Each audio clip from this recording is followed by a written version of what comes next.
இப்ப சுகத்தா சொன்னீங்களே பாதிக்கப்பட்டாங்கன்னு 7 வருஷமா என்ன கோமாவில் இருந்தீங்களா?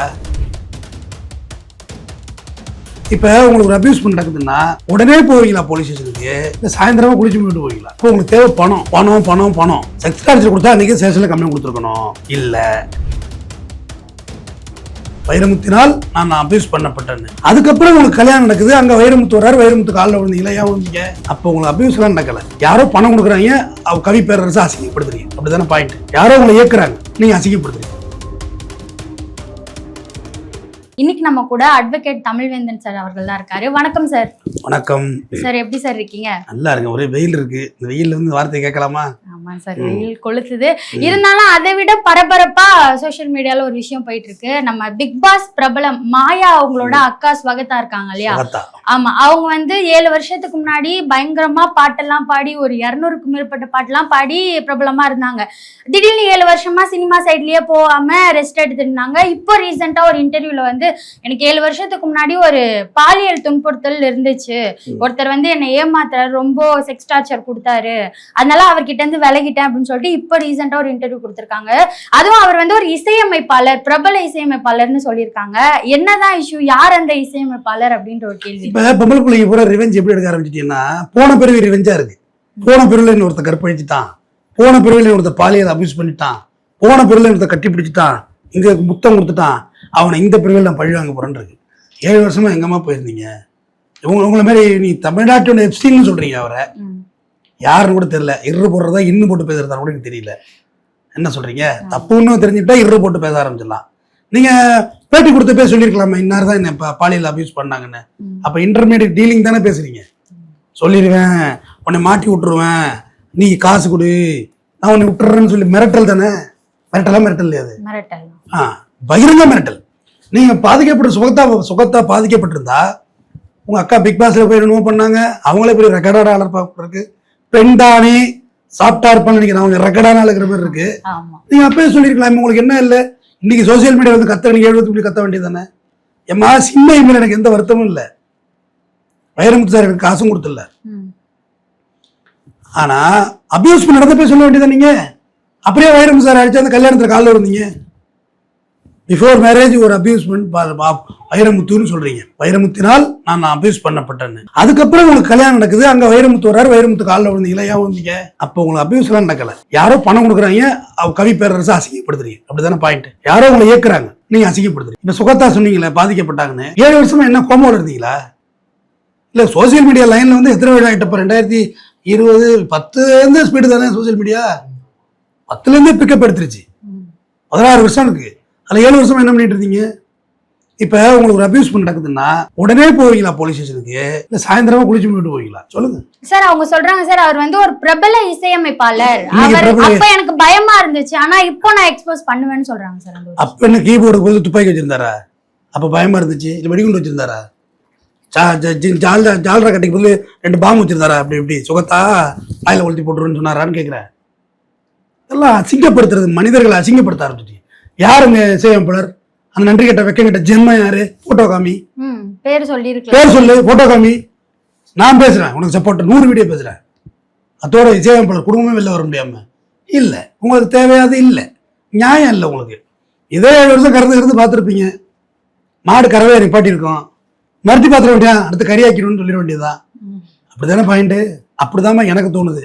உனக்கு எப்படி தோணுது நீயே சொல்லு சார். ஆனா அவங்க என்ன சொல்றாங்கன்னா, இவர் எனக்கு செக்ஸ் டார்ச்சர் கொடுத்தாரு, அதை தாண்டி அவருக்கு நான் வந்து 2 லட்சம் 3 லட்சம் கடன் கொடுத்துருக்கேன் நிறைய அப்படின்னு சொல்றாங்க. சூப்பரா இருக்குமா இது? செம ரூட்டாவில் இருக்குது. நம்மள டார்ச்சர் பண்றவங்களுக்கு கடன் கொடுப்போமா? கடன் கொடுத்தா வெட்டி போட்டு வாங்கிக்கிடுங்க, அதுக்கு இதுக்கு என்ன இருக்கு? அப்போ உங்களுக்கு தேவை பணம் பணம் பணம் பணம். செக்ஸ் டார்ச்சர் கொடுத்தா அன்னைக்கு ஸ்டேஷன்ல கம்ப்ளைண்ட் கொடுத்துருக்கணும். இல்ல முதல்ல எங்கே, எப்போது, எப்படி 3 இருக்கு கேள்வி. பொழுது, எந்த காலம், எந்த இடம், டார்ச்சரை இப்படி இப்படியா இப்படியா இப்படியான்னு சொல்லணும்ல. இன்னும் பச்சையா சொல்லி விட்டுருவோம். நான்லாம் ஏதாவது கேட்டீங்கன்னா அது மாதிரி சொல்லணும்ல. என்ன டார்ச்சர், எந்த வகையிலான டார்ச்சரு? பிரபல இசையமைப்பாளர் சொல்லுங்கம்மா. கங்கை மரன் ரொம்ப ஏஜ் பாராயிருக்கு. இளையராஜா அவர் பாவம் கோர்ட்டுக்கு ஏஜ் போறதுக்கு நேரம் இல்லை அவருக்கு. ஏஆர் ரஹ்மான் அவரே டைவர்ஸ் பண்ணிட்டு இருக்காரு. வேற யாருமே இசையமைப்பாளரு? ஜிவி பிரகாஷ். அவங்கெல்லாம் ஒத்துக்குவாங்க, அவங்கெல்லாம் கண்டுக்க மாட்டாங்க. நீங்க ஆமான்றுவாங்க. அவங்க மேல நம்ம பேசாத பேச்சா? ஜிவி பிரகாஷ் அந்த குரூப் ஒருத்தர் இருக்காங்க, நம்ம தனுசு எல்லாரும் சேர்த்து ஒரு குரூப் வச்சிருக்காங்கல்ல சார். இதுல இன்னொரு விஷயம், ஜிவி பிரகாஷுடைய படத்துல இவங்க பாடியிருக்காங்க சார் பாட்டு. ரைட்டு. அவர் அப்படி இருந்தாலும் ஆமான்னு சொல்லக்கூடியவர் தான் அவரெல்லாம். அதெல்லாம் இதுக்கெல்லாம் பயப்பட மாட்டாங்க. அவரெல்லாம் ஹோமோசெக்சுவல்னு சொன்னாங்க. அவர் அதுக்கெல்லாம் பதில் சொல்லிட்டு இருந்தாரேன்னு போங்கடா நீங்களும் இப்போ வச்சு போகலான்ட்டு போயிடுவாரு. வேற யார் பிரபல இசையமைப்பாளர்? இவ்வளவுதான் எனக்கு தெரிஞ்ச இசையமைப்பாளர். சொல்லுங்க, இசையமைப்பாளர் எம்எஸ்வி எல்லாம் செத்துட்டாருமா, ஆளே இல்லை. யாரை சொல்றீங்க நீங்க? நான் சொல்லிட்டு ஒரு லிஸ்ட். ஒருவேளை ஜேம்ஸ் வசந்தன் சொல்றீங்களோ? இருக்கும்யா, காரை உடைச்சிங்க, இங்க கற்பழிப்பு புகார் ஏதோ சுத்துற மாதிரி இல்லை. ஒருவேளை அந்த அணில் குரூப்பா? நீங்க சந்தேகம் வருது இருக்கா? ஏதாவது வாய்ப்பு இருக்கா? இல்லை, இருக்கலாம். அதுதான் நம்ம பயன்படுத்தணும். இல்லை கரெக்டா இருக்கல, என்னோட சந்தேகம் சரியா இருந்தா சரின்னு சொல்லுங்க. ஒருவேளை அவரை சொல்றாங்க போல இருக்கு, கொண்டு போட்டு தாவக்காய் போட்டு செஞ்சு விட்டாரு 2-3 இடத்துல வச்சுன்னு. முறையா செஞ்சாருமா, தரமா செஞ்சாருமா.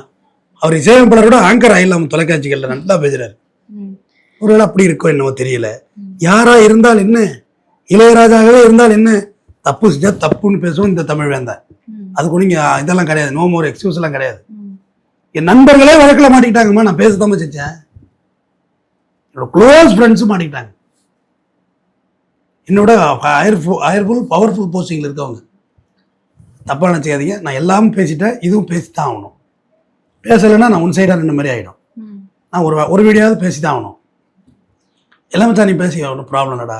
ஊரே பேசுது, நீ பேசினானே. ஊரே பேசுது, நீ பேசினானே. நான் பேசி நடந்ததை கொஞ்சம் உண்மையும் சொல்லி விட்டு ஒரு மாதிரி முடிச்சு விட்டேன். நாளைக்கு தப்பு யார் செஞ்சான்னு சொல்லுங்க. நீ எதுக்கு இப்போ எதுக்கு இந்த பிரீத்திங் பீரியட் எடுக்கிறீங்க? பார், அது லட்சுமிகாந்தன் கேள்விப்பட்டிருக்க? ஆமா, பாகவதெல்லாம் கொலைகேசில் மாட்டினாங்களா வால் டாக்ஸி ரோட்டில். அவர் ஒரு மஞ்சள் பத்திரிக்கை எடுத்துனா லட்சுமிகாந்த. சினிமா நடிகர்களை ஃபுல்லாக டார்கெட் பண்ணுறது. நாளைக்கு பார், உன் மானம் கப்பாலும் சந்தி சிரிக்கும், தான் ஒரு வார்த்தை. மஞ்சள் பத்திரிக்கைன்னு பேர். நைட்டோட காசை கொடுத்து எப்பா இதை எதிராதப்பான்னு இப்படியா டார்ச்சர் தாங்காம தான் கொலை பண்ணாங்க. பாகவதர் டீம் தான் அந்த கேஸ் ஆனிச்சு. பெரிய கோரிசூர் போனாங்கம்மா. போய் சொத்தெல்லாம் விற்று ஒழிஞ்சி ஒன்றும் இல்லாமல் போய் தங்கத்தட்டில் சாப்பிட்டவங்க சாப்பிட வழியில். என்எஸ்கே மனைவி வந்து பாலியல் தொழில் செஞ்செல்லாம் பழைக்கிற ஒரு சூழ்நிலை உருவாடிச்சுன்னு வச்சுங்க. கொலைகாசை போட்டு விட்டதில்ல. அது மாதிரி இவங்க இப்போ எல்லா லேடிஸ் எல்லாம் ஆகிட்டீங்க. பார், பார் 7 வருஷமா உன்னை இப்படி பண்ணி வச்சிருக்க, இந்த ஆதாரம் வச்சிருக்க, அந்த ஆதாரம் வச்சிருக்க, உன்னை என்ன பண்ற பாருன்னு பேசி முடிச்சா, அம்மா போயிட்டு வாம்மா, மறுபடியும் சந்திப்போம் அப்படி கரம் மக்கான்ட்டு போகும்ல ஒண்ணு. அது பிளாக்மெயில் தானே அது. அப்பட்டமா தெரியல அது.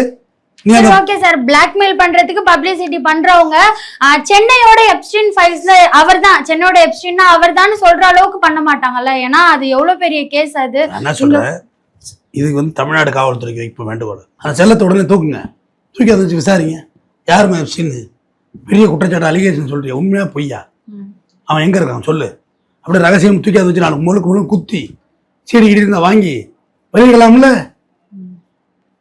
சொல்ற குற்றச்சாட்டு ரொம்ப, உனக்கு ஒரு செக்ஷுவல் அபியூஸ் பண்றது நார்மல், அது நீ பார்த்துக்குவோம் பிரச்சனையா. பட் அவன் எப்ஸ்டீன் சொல்றீங்கன்னா அப்ப அதுக்கு ஆதாரம் வேணும்ல. அப்போ விசாரிக்கப்பட வேண்டிய வழக்கு அது. Matter is very serious. அதை உட்காந்து சோசியல் மீடியாவில் பேசிட்டு இருக்கு நேரம் இல்லை. நேராக ஆட்டோ பிடிங்க, கமிஷனர் ஆஃபீஸ் போங்க, கமிஷனர் ஆஃபீஸில் பெட்டிஷன் கொடுங்க. அங்கே ஒரு ப்ரெஸ் மீட் இருக்கு, இதோட பெரிய விளம்பரம் கிடைக்குங்க. 10-100 கேமரா இருக்கும். அடிச்சு விடுங்க, போட்டோவோட தூக்கி இருந்தாலும் எப்ஸ்டீன் அச்சு எல்லா ஏரில் ஏற்றுக்குன்னு சொல்லுங்க. காப்பிரைட் இல்லாமல் எல்லாரும் பார்க்கட்டும். அதுதானே செய்யறீங்க. போக வேண்டிய இடங்கம்மா. You go to police station, you go to YouTube கிடையாது. வந்து உட்காந்துட வேண்டியது கேமராக்கு முன்னாடி. அவர் கையை பிடிச்சாரு, இவர் கையை பிடிச்சாரு, என்ன ஆதாரம் அதுக்கெல்லாம்? எப்ப கையை பிடிச்சாரு? 7 வருஷம் முன்னாடி. அது மட்டும் நீ குற்றச்சாட்டு சொல்லலையே. எப்ஸ்டீன்னாக்க உடனே விசாரிக்கணும். அந்த எப்ஸ்டீனும் மர்மமான முறையில் செத்துட்டாமா. எங்க மர்மம், உணவும் தூக்கி ஒரு தொங்க விட்டு போன போல இருக்கு. எங்கடா உண்மையை பூரா சொல்லுவான் போல இருக்கு இவன் சொல்லி. அப்ப இவனை விசாரிக்கணும்ல. அதுதான் என்னோட கோரிக்கை. சார், நீங்க சொன்ன மாதிரி இது வந்து ஒரு விசாரிக்க வேண்டிய விஷயம் தானே. இவங்க வந்து ஈஸியா அது வந்து சோசியல் மீடியால உட்காந்து அவர் ஒரு எப்ஸ்டீன்னு சொல்லிட்டு போயிட்டாங்கன்னா இதை வச்சு அவங்க மேல யாராச்சும் கேஸ் போட வாய்ப்பு இருக்கா? உண்மையா போலீஸ் விசாரிக்கணும் இவங்கள முதல்ல. அப்படி இல்லைன்னா இவங்க மேல வழக்கு தான் போடணும். பொது அமைதி குந்தகம் விளைவித்தல், இவங்க மேல எஃப்ஐஆர் போட வேண்டியதான். இது என்ன சும்மா உட்காந்து அதையும் இதையும் சொல்லிட்டு போறதுக்கா? இப்ப பிரபல சமயக்காரர் ஹோட்டல் கேஸ் நடந்துச்சு, வழக்கு முடிஞ்சது, தெரியும் தானே? குழந்தை ஏத்துக்கிட்டாரு, ரைட், அதெல்லாம் முடிஞ்சு போச்சு, சிம்பிள். அதுக்கு அந்த அளவுக்கு சுத்தி வரலன்னா வந்து தானமா ஏதோ நடந்து தானமா முடிஞ்சிருக்கு. செக் மேடுன்னு சொல்லுவாங்க தெரியுமா, செக் மேடு. ஒரு செக்கை வச்சோன்னா அடுத்தது மூவ் ஆனா அடுத்த செக் மேடு. அது பேர் இங்கிட்டு நவர முடியாது. அந்த இடத்துக்கு மாதம் விட்டு பேர் வடிவேல் படத்துல எப்படி இப்படி நாலா பக்கமும் அணை கட்டுறாங்க அப்படின்னு பிறகுதான் அவர் அந்த முடிவுக்கு வந்தாரு. அது செட்டில்மெண்ட் இல்லாம முடிஞ்சிருக்குமா சொல்லுங்க? ஏதோ சம்மபோன் குழந்தைய ஏத்துக்கிட்டாரு. குழந்தை சட்டப்படி அந்த குழந்தைக்கு எல்லா உரிமையும் உண்டு. அதை டே ஒன்றுன்னு சொல்றேன். பட் இந்த அம்மா ஏற்றுங்கிற அவசியம் கிடையாது. டிவோர்ஸ் கூட பண்ணலாம், அது அவரோட விருப்பம். ஓகே, அது அவங்க பர்சனல். ஆனால் அந்த அம்மா இதை ஒப்பிடக்குள்ள அது பெட்டர். அதுவும் ஆரம்பத்தில் சோசியல் மீடியாலாம் சுற்றுனுச்சு, அப்புறம் கம்சராக போடுச்சு, அப்புறம் அப்படியே இவர்களை யூடியூப் சேனல்ஸ் எல்லாம் வழக்கெல்லாம் வாங்கினாங்க, அந்த கேஸ்லாம் வாங்கினாங்க. பேரெல்லாம் வேண்டாம், யார் பேரையும் சொல்கிறது இல்லைப்பா, பெரிய தலைவலி அக்கமாக இருக்குது. அப்புறம் கேஸெல்லாம் வாங்கினாங்க, அப்புறம் அது ஒரு மாதிரி போச்சு, அப்புறம் ஒரு மாதிரி கோர்ட்டுக்கு போச்சு. Okay final. இது என்னது டிஎன்ஏ ரிப்போர்ட் வந்தால் நான் ஏற்றுக்கிறேன், ஃபுல் ஸ்டாப். உன் குழந்தைன்னு வந்துருச்சு, முடிஞ்சுது, பஞ்சாயத்து முடிஞ்சுது. இப்போ இவங்க இப்போ தான் பஞ்சாயத்து ஆரம்பிக்கிறாங்க. அது பஞ்சாயத்து ஏன் அதுக்கு ஃபேவராக முடிஞ்சுது ஜாய்க்கு ரிசல்ட் அப்படின்னா குழந்தை இருந்துச்சு. அது இல்லைன்னா என்ன செஞ்சிருக்க முடியும்? ஒன்றும் பண்ண முடியாதுமா, சும்மா சுற்றி வந்திருக்கலாம், அது ஒன்றும் பண்ண முடியாது. இதுதான் வழக்கமே, இதுதான் கேஸோட தேரி. நம்ம பார்க்காத கேஸாமா, இதெல்லாம் அப்படிதாம முடியும். இவங்க ஆரம்பிச்சதெல்லாம் தப்பு சொல்லு. எப்ஸ்டீன்னு சொல்லிட்டீங்கல்ல, அவங்க பேரை சொல்லுங்க, சேம்பலர் பேரை சொல்லுங்க. சார் இப்போ நீங்க சொல்றத பாத்தீங்கன்னா அவங்க வந்து 7 வருஷத்துக்கு முன்னாடி அதெல்லாம் தெரிஞ்சு அக்செப்ட் பண்ணிட்டு தான் அவர் கூட தான் இருந்திருக்காங்க. இப்போ வந்து அதை வச்சு பிளாக்மெயில் பண்ணி காசை புடுங்க பாக்குறாங்கன்னு சொல்ல வரீங்களா? கிட்டத்தட்ட அப்படிதான். அப்ப அந்த பொண்ணு மேலதான் முழுக்க தப்பு இருக்கு. கிட்டத்தட்ட அப்படிதான் சொன்னேன். தப்பு இருக்குன்னு எப்படிமா சொல்ல முடியும்? விசாரிக்கணுமா? பட் இந்த நீங்க வே ஆஃப் அப்ரோச் தப்பு. அன்னைக்கு வெளியிட்ட அன்னைக்கு அவங்க போட்டோ வச்சு வெளியிட்ட வேண்டியதானே. பேரை சொல்லுங்க, யார் யார் யாருன்னு கேட்பாரு முக்தார், யார் யாரு பேரை சொல்ல வேண்டியதானே. பேரை சொன்னா முடிஞ்சு போச்சு. நம்ம நேரம் அந்த பக்கம் திருப்பி விடல, எவரா ஃபுல்லா இந்த பக்கம் திருப்புங்கடான்னு அடிச்சு அவன் ஓட விட்டுருக்கலாம்ல. அவன் கொஞ்சம் கொஞ்சமானம் தொடச்சிட்டு இருக்கு, தொடச்சி எடுத்துடலாம்ல. பேரை சொல்லுங்க, ரொம்ப ஆர்வமா இருக்கு கேட்கறதுக்கு. சார் ஓகே சார், ஒருவேளை அவங்க சொல்றது உண்மைதான் அப்படின்னு வந்துச்சுன்னா, ஒருவேளை அவங்க அது கோர்ட்டுக்கு போய் கேஸ் போட்டு அது வந்துச்சுன்னா, அந்த இசையமைப்பாளர் சைட்ல இருந்து என்ன பண்ண முடியும் இவங்களை? ஒன்றும் பண்ணலாம் முடியாது. ஏன்னா 7 வருஷம் ஆச்சு இல்லையா, இந்த கேப் மூலியமா என்ன கொடுக்கல, ஜீவனாம்சம் மாதிரி ஏதாச்சும் கொடுக்கலாம். கல்யாணமா பண்ணிருக்காங்க, இங்க இருந்திருப்பாங்களா சார்? கடனா 2 லட்சம் கொடுத்திருக்காங்க, 3 லட்சம் கொடுத்திருக்காங்க, கடனை திருப்பி கொடுக்க வேண்டியதான். அதெல்லாம் விஷயம் இல்லம்மா. அது கொடுத்ததுக்கு ஆதாரம் இருக்கா? ஆர்டிஜிஎஸ் பண்ணிருக்கியா, பேங்க் வழியா கொடுத்துருக்கியா, பல விஷயம் இருக்குல்ல. கடன் கொடுத்தா நான் கூட சொல்லுவேன் உட்காந்துட்டு, யாராவது சொல்லுவேன் செத்து போனால பெரிய ஆள் பேரை சொல்லலாம். எலான் மாஸ்க் கூட கடன் வாங்கியிருக்கான்னு சொல்லுவேன்ட்டேன். இவரோட தான் இருக்கான், பேட்டரிக்கார விற்கிறவன் கடன் வாங்கியிருக்கான்ட்ட 50,000 சொல்றான். என்ன ஆதாரம் இருக்கு? ஷேர் வாங்கியிருந்தான், டஸ்லா கம்பெனி மேல ஷேர் வாங்கியிருந்தேன்னு சொல்லலாம். இந்த மாதிரி அவன் கம்பெனியில் நானும் ஷேர் ஹோல்டரு, அவன் மட்டும் பணக்காரன் கிடையாது, நானும் பணக்காரன் தான் சொல்லுவேன். எதோ நானும் சும்மா சொல்றதா போற போக்குல. இந்த மானமுள்ள பொண்ணு மதுரையில் கேட்டாங்க, மன்னார் கேட்டாங்க, போன கேட்டாங்கன்னு சொல்றதா, வாயிலுக்கு வந்து சொல்றதான்னு சார். அவங்களோட சிஸ்டர் மாயா அவங்க எதுவா இருந்தாலும் அடிச்சு பேசுவாங்க, யாரா இருந்தாலும் பார்க்காம அடிப்பாங்க. அவங்க இருக்கும்போது இப்படி ஒரு விஷயம் நடந்திருக்க வாய்ப்பு இருக்கு. வாட்டர்மெலன் சார் கூட தான் அடிச்சு பேசினாரு பார்வதியை.